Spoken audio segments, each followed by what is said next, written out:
go in and straighten it out, and it'll happen very quickly and pretty violently, unfortunately. Go ahead. Yeah, just following up on that question, when you say we are going to eradicate Hamas, who is we? Does that include American boots on the ground? No, it won't be on the ground at all. We don't need to, because we have many countries, as you know, signed on to this deal. The way I view it, 59 countries, and unanimous. There's never been, nobody ever believed it was right. Countries that 4 months ago didn't like each other, and now they're all aligned together. I mean, we've had countries calling me when they saw some of the killing with Hamas, saying, we'd love to go in and take care of the situation ourselves. In addition, you have Israel would go in 2 minutes if I asked them to go in. I could tell them, go in and take care of it. But right now, we haven't said that. We're going to give it a little chance, and hopefully there will be a little less violence. But right now, you know, they're violent people. Hamas has been very violent. But they don't have the backing of Iran anymore. They don't have the backing of really anybody anymore. They have to be good. And if they're not good, they'll be eradicated.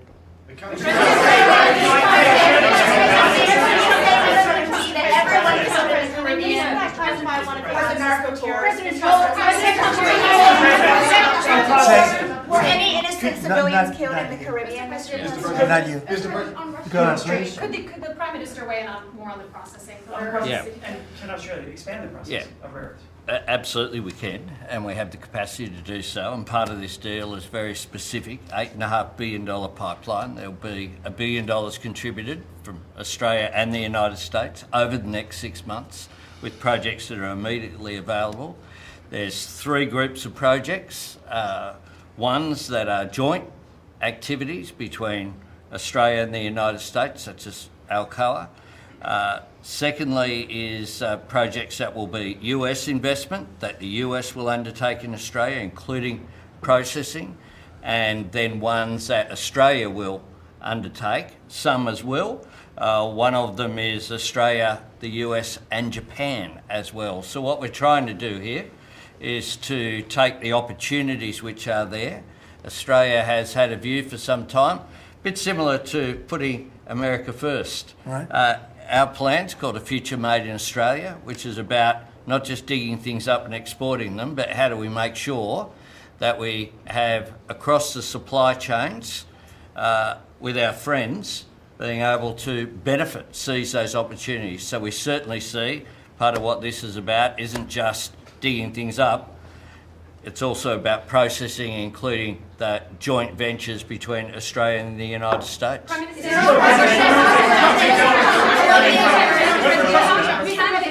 the US and Australia really compete with China? Aren't we decades behind in terms of the development? No. You've been reading the wrong newspapers. We're not decades. We are way ahead of China militarily, the United States. We're way ahead of them in every form of military, other than they're building a lot of ships, and we'll have that started. We'll be catching them on that. When it comes to but we will, when it comes to weaponry, when it comes to, I'll go, right now, AI. The big thing is AI. They're building more plants in this country than anybody ever imagined. We're going to have over $20 trillion of investment for this year. The most we ever had was a tiny fraction of that. As an example, Biden, who's the worst president in the history of our country by far, by the way, but they were less than $1 trillion for 4 years. We're already now breaking $18 trillion of investment in 8 months. 18 trillion. No country in history has ever done that. We're way ahead of China in AI, and we're way ahead of China militarily from the standpoint of the sophisticated weapons. We have weapons that a lot of people don't even know about it. I got them started 4 years ago. I rebuilt the military 4 years ago, fortunately, because Biden didn't do anything but give a piece of it away to Afghanistan.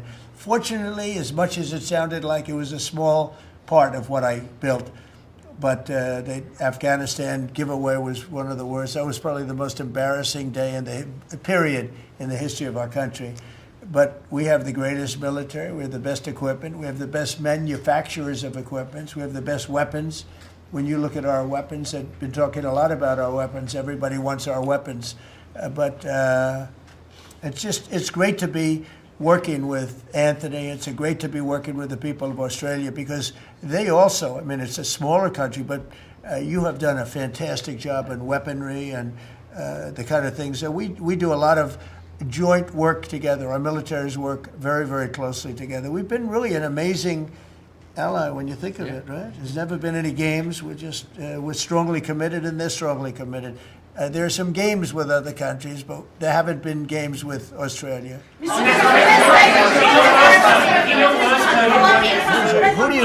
Where do you come from? I'm from Australia. Who are you The with? Sydney Morning Herald. Nasty guy. Go ahead. Oh, sorry, I was just going to ask a All right, question. go ahead.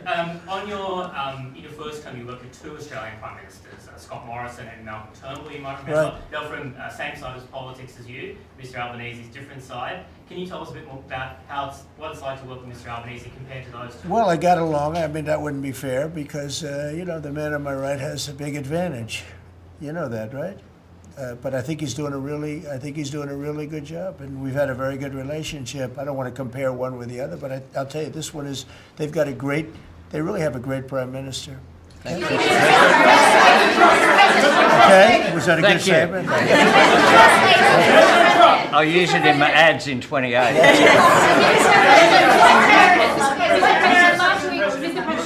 President Putin on Thursday, did you discuss his ongoing attacks on civilian areas in Ukraine? Yeah. Did you say cut it out? Did you say show Yeah. an article of good faith to me? I did. But as you know, most of the people dying are soldiers. The soldiers that are dying in Russia and Ukraine, it's unbelievable. 5,000 to 7,000 a week. Can you believe it? And I look at that and I say it's pretty amazing. But in addition to that, there are attacks on Kiev and some of the other places. And it's human lives, but the big number of human lives is soldiers that are being killed in the battlefield, anywhere from 5,000 to 7,000, sometimes more than that every single week. It's not even believable. It's a bloodbath. It's the worst since the Second World War, the worst number of people. And it doesn't affect us in any way. We don't pay anything because now they pay us for the weapons that they get. The NATO is paying us for the weapons, as you know. It doesn't affect, I guess you could say that's a positive thing, they pay us, but I'm not interested in that. I did straighten it out. Biden gave them $350 billion. Can you believe it? And all they did is get deeper in. It's a shame. Gave them $350 billion. A lot of lives were lost. That's a war that would have never happened if I were president. But we do speak about that. I speak about all of the lives, but I do speak about the civilian lives. Yeah. The First Lady has done such an amazing job on the Ukrainian children who were abducted by Russia. Would you support Senator Lindsey Graham's bill to declare Russia a terrorist state? And you have within your power, you're the most powerful man on earth. Why don't you just enable Ukraine to finish this war tomorrow? Well, if you knew anything about what you were talking about, you'd be able. You do. I don't think you do, really. They I don't just think need you the do weapons. because it's a little more complicated than that. But it sounds easy. We're in the process of trying to make a deal. If we make a deal, that's great. If we don't make a deal, it'll be a lot of people are going to be paying a big price. And that'll kill every children and all the abducted children. Quiet. President Trump, so a question to both of you, if you don't mind. So I love his haircut. He's one of I'm going to try that. No, I love it. Go one ahead. of ours. So, as we all know, China controls 90% of the global supply of critical minerals. They have launched attacks on Australian companies, primarily Lynas Rare Earths.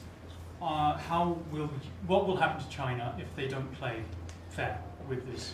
So, it's a very interesting question. We have a tremendous power, and that's the power of tariff. And I think that China will come to the table and make a very fair deal, because if they don't, they're going to be paying us 157% in tariffs. Right now, they're paying 55 to 57%. When I was first president, first term, we had the greatest economy we've ever had. And as you know, people don't write too much about it, but China paid us hundreds of billions of dollars worth of money for tariffs. Biden left it, but he didn't enforce it. He gave exceptions to almost everything. And so he left the tariffs, but he didn't really collect the numbers that he should have collected, and because he didn't know what the hell he was doing. So now the tariffs are much higher in China than they were before, and they're high on other countries depending on whether or not we like that country or we get along, and that's for national security purposes. So I made deals with Japan, I made deals with the European Union, or the whole of Europe practically, but the European Union, made deals with a lot of a lot of different people. We have a very fair deal for, I will say, Australia's paying a low number. They do have, I'll change it, we have a little bit of an advantage in that one. I told you, the advantage we have is airplanes. We sell a lot of airplanes to them, and they need them. It's a very vibrant place, and people go in and out, and I look forward to going there myself. And I think it's unlikely I'll be taking a ship. That's a long journey. That's a long